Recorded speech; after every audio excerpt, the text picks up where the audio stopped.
Yeah, I think what you saw was a test and a failure. The first 2 weeks of October are historically biased to the downside. They're usually cleaning up a sell-off from September. We didn't get much of one this year, but we're still in that negative 2-week period. You came in this morning now. In the prior days of selling, we saw the market go down and test various moving averages, various trend levels, and they tested successfully and bounced a little bit. Today, they went down to those testing areas and failed. And I think that prompted a lot of people to say, oh my goodness, this is not what we're used to. Support is supposed to hold and they're supposed to bounce. So the failure to bounce, I think, brought in additional selling. There was a kind of a domino effect where the weakness led to further weakness.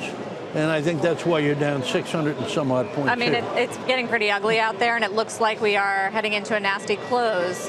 So what would you be watching for overnight as a clue as to whether the selling continues into tomorrow? Are we watching the Chinese fix of the currency, the treasury market? What's leading the charge? I think you want to watch people look through the auction, take apart what the bids were to give you any sense if there was any backup from the Chinese. I think you want to see the foreign markets as we were breaking through the support levels. The markets in continental Europe, the continental markets, were beginning to accelerate on the downside. So I want to watch the foreign markets and see how they go to see if this picks up. I do think it's a bit of a calendar item, and when we get past these first 2 weeks, things may slow down a little. Art, as you mentioned, the last couple of hours, 90 minutes of European trade was pretty bad. The DAX looked particularly ugly. We've got earnings kicking off in earnest slightly tomorrow with some of the transports names, banks on Friday. Is that something that could stem these sellings? I mean, if earnings comes through in a positive sense. Yeah, excuse me. I think it would if we get to the earnings period and they're looking like they're holding up. That will begin to mollify some of this. But for now, it's 90% technical, I should say 80% technical and 20% concern about foreign things such as currencies and such as trade wars. Everyone's wondering if this is finally it, the shift from growth to value. What do you think when you hear that? I mean, value stocks have been performing much better throughout this. Well, I think because in this case they're a bit more defensive. You know, the growth comes into question because you don't know what's going to happen with world trade and whatnot. I think that's the trend that's going. Is it going to be a major shift in the market direction? I'm not sure of that at all. Art, thanks very much for joining us there. We might actually bring you back in a moment. We're down 3.5% on the NASDAQ. Session lows, that means more than 700-point decline on the Dow, as you can see just there, 2.7%. Pretty astonishing slide in that sense. Art Cashin is still with us on. Just your response to that, Art, down 3.5% on the NASDAQ, 700 points on the Dow. Yeah, no, I think that this is end of day. People are going out from a very nervous day. Just as Sarah said, there are concerns about what's going to happen in foreign markets, as you reinforced. Europe saw some nasty selling late in the day. So I think people are, I don't want to carry too much risk overnight, so let me sell it right here. I mean, if you look at the Dow right now, it is a sea of red. There's not a single Dow stock that's higher right now, and that does include some of the so-called defensives like Procter & Gamble, Home Depot, McDonald's, which were higher earlier in the session. They've now deteriorated.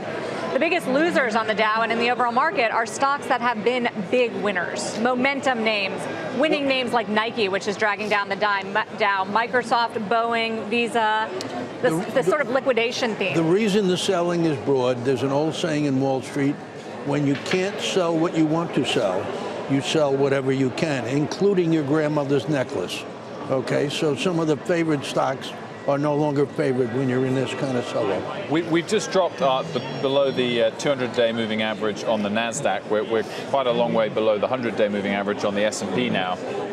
Is that something of concern for you? You mentioned falling below those lines. When's the next support after we crash through those? Well, I think what you'll have to do is see where they actually close here, because what happens is they get, when the sell-off begins to turn panicky, you step back away from the support. So I'll take a look at them, and tomorrow morning I'll give you some numbers you can take a look at. Great stuff. Thank you very much for that. I would just point out, Wilfred, that as we are seeing, I don't know if you just qualified it as panicky, but as we are seeing the steeper drop into the close, we're seeing a turnaround in bond yields where they're actually buying treasuries, and yields are lower now on the 10-year, falling down 320. So the 10-year and the 2-year yields have gone lower on the day. A little flight to safety. Right. I was sort of wondering where that was at the top of the hour. Traditionally, you see that into U.S. assets. But only when it started to accelerate going into overnight. And people say, I want out of the risk area in stocks.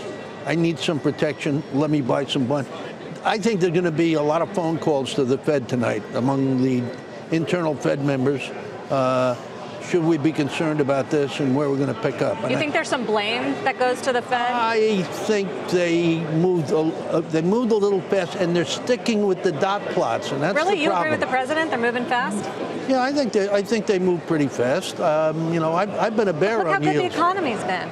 The economy is great, as O'Leary said. If you look at the NFIB report this morning, that the president of the NFIB made a statement with it that was borderline giddy.